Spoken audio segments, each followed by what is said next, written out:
thanks so much for joining us on the podcast. Emily Ekins, you are at the Cato Institute. You're Vice President of Politics and Society and also Director of Polling, right? At Cato? That's correct. Thanks Yes. for joining us. You guys do lots of great polling, and survey that you did recently this summer that kind of coincided with the 250th birthday of the United States particularly caught our eye, and I appreciate you coming on to talk about it. Thank you for having me. Glad to talk about it. Yeah, I mean, honestly, there's a lot in the news these days, multiple surveys that are coming up with results that I guess some people are shocked by, but it clearly within this week we've had new election results, and something about the idea of socialism is really resonating with folks in the United States right now. Why do you suppose that is? Oh, well, that's a really tough question. That's a big question. But first of all, you could tell us what your poll found on it. But your poll supports what many of them support, which is like the views on socialism are more positive than they've been in the past, and the views on capitalism are more negative. And I just wonder, since you're out talking to people, why do you suppose? Yeah. So first, let's separate out young people from older people. Okay. Especially Americans who grew up and came of political age during the Cold War. They know what socialism is, and they know how many tens of millions of people it murdered over the past, 100 years or so.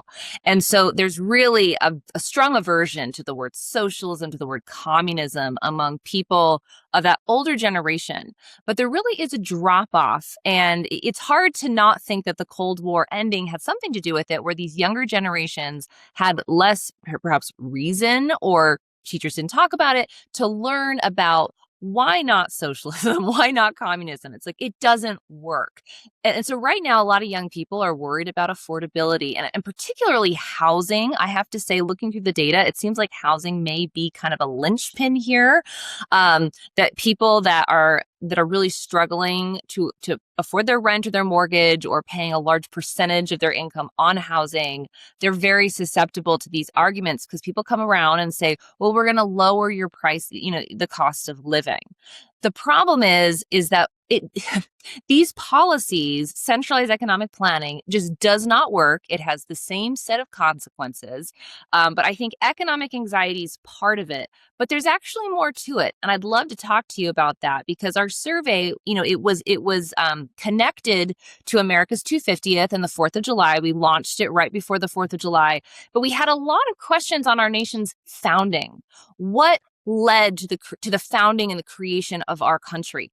And I think that what we found is that young people know next to nothing about things that matter.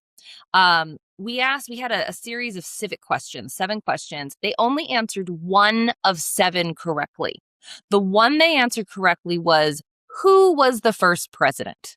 And 70% knew it was George Washington. And I thought, well, good. At least they know that. But the problem is they don't know the more important questions.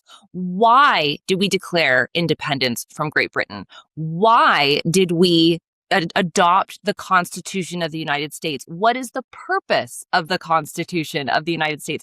And without knowing the why, it's really easy for other people trying to curry favor and win votes to come in, rewrite history, and to basically to tell young people that they offer an alternative program that will solve their problems. And without knowing the history of why we set up a system of limited government, when they hear these alternative proposals, they don't understand where it could go wrong. Yeah. And just to clarify, some of the questions you asked were like, how many branches of the federal government are there? And almost half of the respondents got it wrong, right? They did not know it was 3. What country we fought in the Revolutionary War? A lot of folks didn't get that right. I mean, some of these very basic questions, and that jumped out at me immediately. Like, when you ask somebody their opinion on socialism and they don't know how many branches we have of our federal government, how could they possibly answer that question in an informed way? Right? Yes. No, I'd love to share something with you. We kind of got into the weeds on this one question. We asked a question where we said, what is the purpose of government? Is the purpose of government primarily, not to say there's no other purpose, but what's the primary purpose of government? Is it to protect rights and freedoms, or is it to solve economic and social problems, or both equally? And about a third of all Americans, so this isn't just looking at young people, this is just all Americans, only a third of Americans said to protect rights and freedoms. Um, most everyone else said it was either both equally or to solve economic and social problems. And so here's the fun part.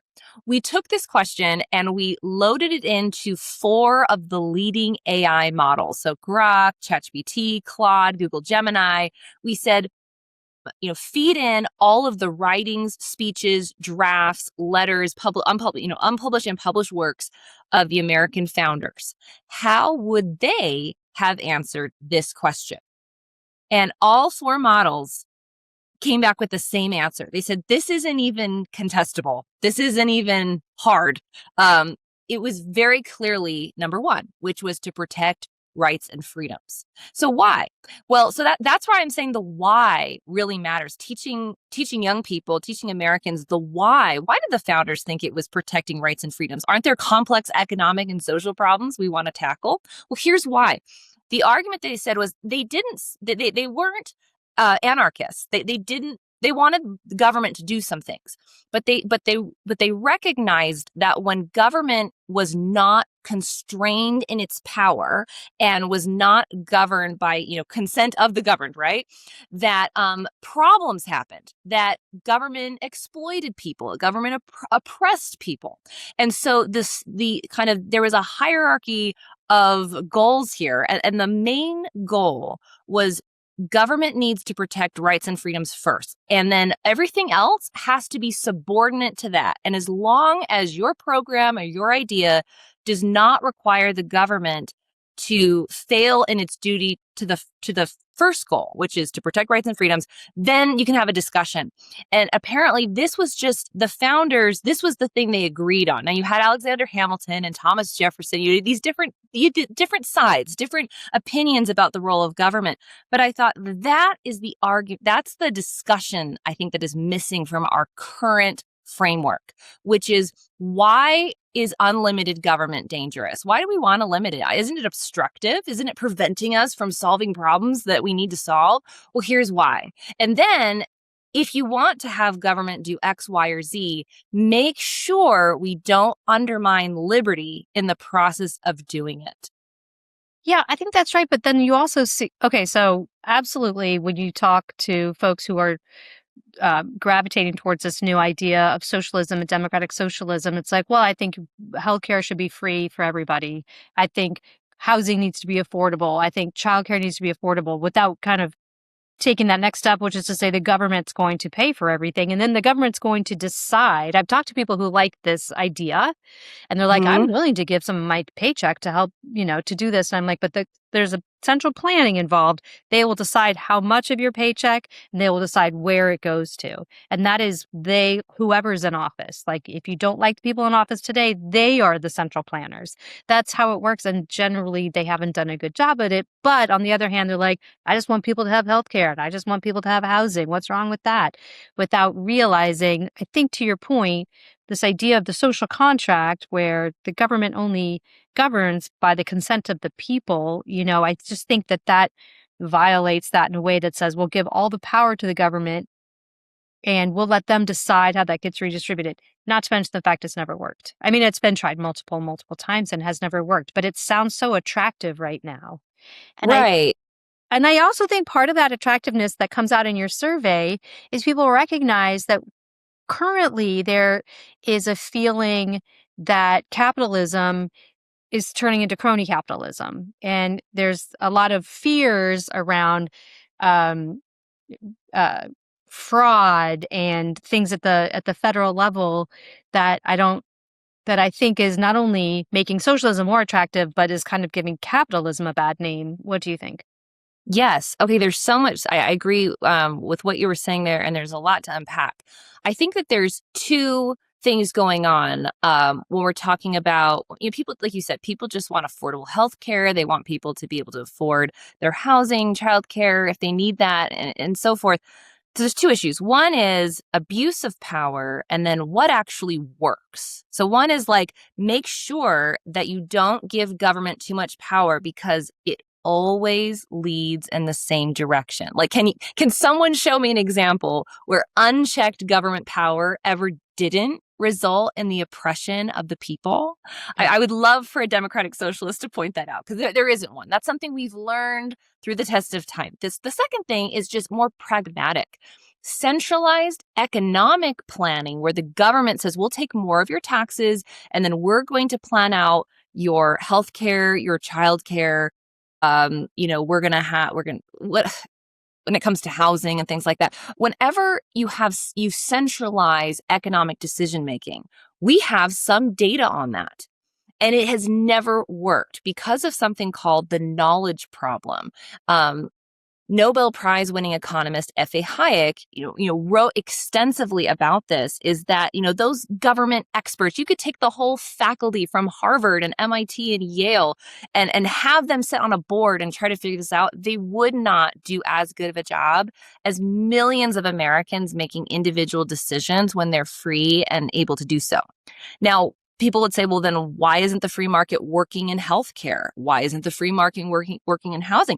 And the argument is this: that's not the free market. That's actually excessive government management of those areas. Like with housing, there's a lot that goes into it, and we don't need to go into all of it. But there's just some simple things, right? When you think about supply and demand, if you have more people in demand of housing than you have supply of it, the first thing you should look at is, are we limiting the supply of housing in some way? And if the answer is yes, start there before we have the government seizing property from landlords, for heaven's sakes. So there's some first steps that people should look to. But again, without, civic knowledge, without economic knowledge, how could we expect people to do that? I mean, that's the basic point, right? We talked a little bit before we started, like Missouri, our kids aren't even learning to read. So I understand that we need to do a better job of teaching civics and history and geography. And certainly at the federal level, there's NAEP tests on those things, and the results are terrible. And, the results of your survey are dismal when it comes to why younger people, what their civic knowledge even is about how the government works and why it was founded. But I don't see how we can begin to tackle that. Or what is capitalism? What is socialism? And who are Lenin and Stalin and Friedrich Hayek? How do we tackle that if they can't even learn to read? I feel like we are like slouching towards, like it's, I feel like we need to start at these basic levels and then try to take on civics and history. But I could see you thinking we need to do them simultaneously, or what? Well, yes. To your point about wanting to raise the reading level of kids in Missouri, my very first thought was, let's think about Mississippi versus California and the dramatic differences in reading competency between the kids in both states. One state implemented better processes, phonics, right? Yes. Phonograms, phonics. Yes. I was raised in California. They're like, we're going to do something new. We're going to teach it this new way, like sight words and, learn by absorption. Anyway, some things work better than others. And when economic decisions like education are made in a centralized fashion and the centralized planners get it wrong, then all the students suffer. So what can we do about that? Well, more school choice. That's one approach that we could look at. And then also, doing a better job at figuring out what works, what doesn't work, and actually implement it. Public education is not a jobs program for adults, right? It's for children. Yeah, I've heard it argued both ways, honestly, in Missouri. But we care about both. We want teachers and students to be taken care of well. Yes. But again, if we have like experimentation, competition, where people are actually innovating, apply what works. But if we just have it centrally determined by one small group of people and they get the answer wrong, lots of kids suffer. So where do you see this heading? Zoran Mamdani is opening up government grocery stores in New York that, like, as somebody who did grow up in the 60s and 70s, I can only think of what happened in the Soviet Union when they had government grocery stores and there was lines and they were terrible. The fact that is an attractive idea to anyone kind of blows my mind. So where do you see this going? Are they going to have to, is it going to have to play out rent controls and government grocery stores and free childcare? Are they going to have to play that out and see that it doesn't work? Or what do you think is going to happen 10, 20 years from now? Yeah, it's hard to say. Maybe they're going to just do a live demonstration for us so we can repeat and learn exactly what we learned every other time. Yeah, Government tried to do these things. I mean, it's just like a huge eye roll. Like, what are they doing? Like, we right. have some data. I mean, I think that a lot of these leaders would purport to support the idea of scientific research, academic research. Well, consult that. What does that say will happen with government run grocery stores? It's not going to go well. Right. But I understand, again, his goal, people could say, is noble. Right. But markets actually deliver that better than government. And empirically, there is evidence to support that. I mean, New York's had rent control for a long time. I just am kind of surprised that if it's not maybe the person and the personality, I just don't understand. And again, I go back to thinking to myself right now, we have a group of folks with a lot of money. We have our own president making a lot of money in office, and he's hanging out with people with a lot of money, the Elon Musks, Jeff Bezos. And maybe if people are associating that with capitalism, maybe what they're saying is they want to reject that. Yes, I think that that's exactly right. There's something called policy moods, where when you have a Democrat in office, the voters tend to say they want smaller government. When you have a Republican in office, the voters start to say they want bigger government. This is a well documented phenomenon that kind of whoever's in office, voters will tend to kind of go the other direction. And I too have wondered that very thing. If having a billionaire for president and having him be friends with lots of billionaires, anyone that's like, well, I'm against them, then whatever they stand for. So if they were religious, then they'd probably be like not as religious. If they were, depending on how they've really been framed. And I think Trump has been framed as like this billionaire capitalist. And so I think that that is definitely playing a role here. I also think that there are some deeper trends happening in the American electorate. We probably don't have time to go into that in Let's too much try. depth. Yeah. But what I would say is I think some of the problems are psychological in kind of almost a spiritual, psychological sense, and not religious. I'm talking about something else. I'm talking about this concept of the locus of control. In psychology, there's this idea that people can differ to what extent they explain events in their lives as being within their control or outside their control. And people who think of things inside their control, they're more likely to be happier and earn more money, have better relationships, better friendships, be healthier, less likely to get in fights with their kids, because they think that they have some say in what's happening in their lives. They think their choices matter. Now, for the external locus of control group, psychologists have really worried about this because all the good things I just mentioned just reversed, flipped, worse grades, worse health outcomes, poor relationships, more likely to get in fights when they're in high school. Because, if people think, well, it's not my fault, they're just a victim of circumstance, then it's harder for them to feel like their choices matter. Well, anyway, at a more societal level, what we are observing is that each generation of young people, when asked survey questions to measure their locus of control, they're becoming more and more external in their locus of control. What that means is young people are, each generation of young people, we've been studying this since the 1970s. This is Jean Twenge's work. Each generation of young people is more likely than those before them to say external forces are shaping their lives. They're less likely to believe that their own agency is what matters in their lives. Now, the reasons for that are complicated, multivariate Sure. and complicated. But what the consequence of that is that we do know this. People that have an external locus of control, they externalize the events in their lives, they are far more drawn to socialism.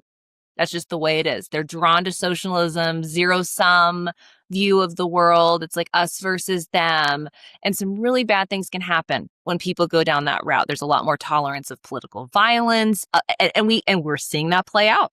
And so the question is, well, why is that happening? I don't have all the answers to why, but I do think we should recognize that it is happening. And it's not just economic, it's not just political, it's at the level of psychology. Yeah, and were we to enact the agenda of some of these democratic socialists, then we would simply be, I think I heard somebody say, fitting people for cement shoes. We would simply be putting them more into the externalist camp, right? Where it'd be like, I depend on the government for food, housing, healthcare, and childcare. I have no control over my life.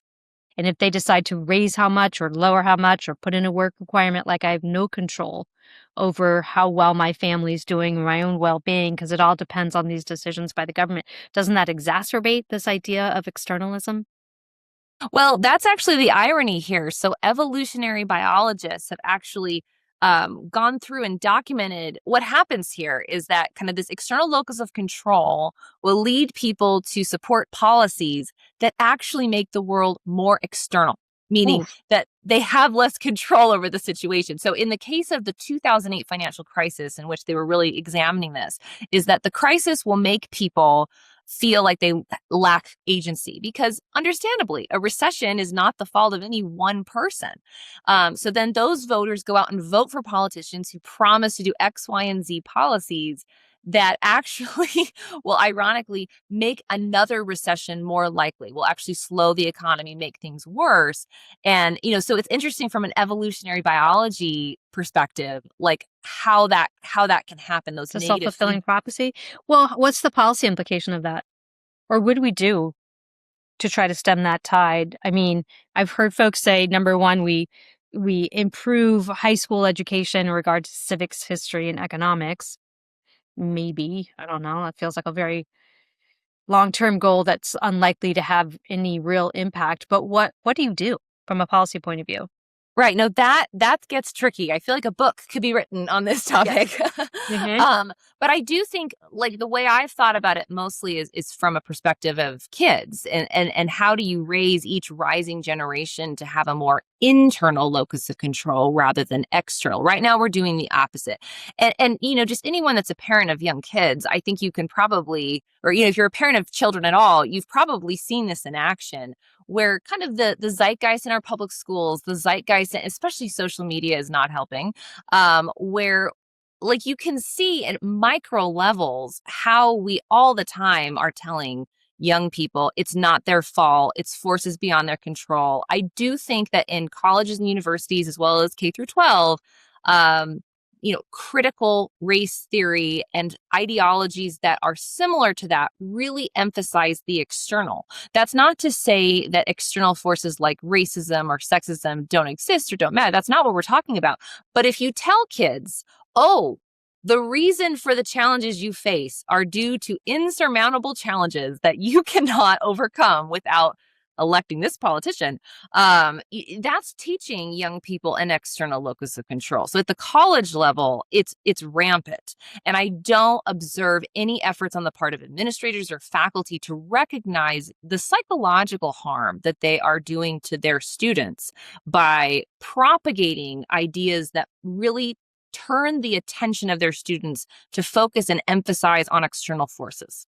Yeah, there's certainly folks like Ian Rowe out there who are fighting hard against it to say, Yes. don't you dare talk to our kids that way. But I think you're exactly right. We didn't even talk about AI, but um, I I can see us heading for a big correction, and if that's what it takes, that's what it takes. But it's hard for me to foresee a future where the idea of the government taking care of things for everybody loses popularity. I just I'm And it I just doesn't don't work. see where we're going with it. Like I don't, you And know, here's why it work. This is what I would also remind people is that when the government runs businesses or runs industries, we observe the same sorts of consequences. It's all a matter of degree. yep, Longer wait times, yep. lower quality services, limited access to kind of the best of the quality. So, like in healthcare, for instance, the more government gets involved, and this is, there's academic papers that demonstrate this. It's quite clear. You have less access to the star doctors, to the star hospitals, to the highest ranked, in terms of quality. And think about it. If you have a cold or the flu and you need something minor, for instance, a government-run healthcare system, I think probably seems great in that Yeah. situation. But what if you have a life-threatening illness? You don't want long wait times. You want the best quality. You want to have access to the best doctors and providers and clinicians. Unfortunately, the more government gets involved in running things, longer wait times, lower quality, less access to the best. And it is like that everywhere it's been tried. And I think we should do more to kind of push back to say, no, they will fail to deliver what they've promised. And here's why. Yeah, I know somebody who moved to Canada for the healthcare system and currently has a torn ACL. Torn. Oh, Surgery is no. scheduled for like 12 months from now. And that's Oh, my God. Yes. like a year wait to fix a Wait time. torn. I assume it will heal itself, but I mean, I don't think that reality sinks in. Um, Certainly there's a lot of work to be done, and there's a lot of people with a lot of great ideas. You mentioned one I work on all the time is school choice, like to improve outcomes in education and for everybody, and give all kids, regardless of income, more opportunities. That's what you do. You make the schools perform for the families, but even that faces incredible headwinds. And there's great ideas out there around healthcare and around housing. We had Brian Kaplan on talking about, just build more housing. San Francisco is impossible to buy a house. Build more. Stop regulating and over-regulating where they can be built. We know that there are some things that could work, but instead, I think it must seem easier to just have the government print the money and pay for it. I don't know. That's why I think we might have to see a correction of some sort, because when I see in your poll that of the 18 to 29-year-olds, 38% had a positive view of communism, that means that we have an incredible work ahead of us. I mean, That's right. communism, like Stalin and yes, what led to genocides. And they must, and I don't think that side of communism is out there. So No. And I think there's an organization that is polled on this, and we should do some polling as well. But yeah, most young people just don't. I I don't know. think they run out of time after World War II, and like everything after that, they Yeah. do. I was a studious student. I paid attention, and we didn't get to any of that. No, yeah. Like the Cold War, the Mao's Cultural Revolution, the Khmer Rouge, like all of these communist revolutions that killed probably upwards of 100 million people. How did we run out of time to talk about that? Might there be some value in Right. us learning some lessons of the very recent past? Yeah, absolutely. Okay, well, what's next for you guys in terms of what we can look for more interesting polls? I know you're always doing them. Yes, actually, we are in the process right now of writing an exciting survey where we're looking at economic populism and democratic socialism. And this is where I get really excited. We're looking at the psychological correlates of those types of policies. What types of psychological traits and underlying beliefs and assumptions correlate with that support for these types of economic policies. So we'll have to wait to see what the data says, but I'd love to share it with you. That's awesome. Thank you so much, Emily. I really appreciate it. I could talk to you forever, but let's wait and come back and talk about that one. I do really appreciate it. Thank you for having me.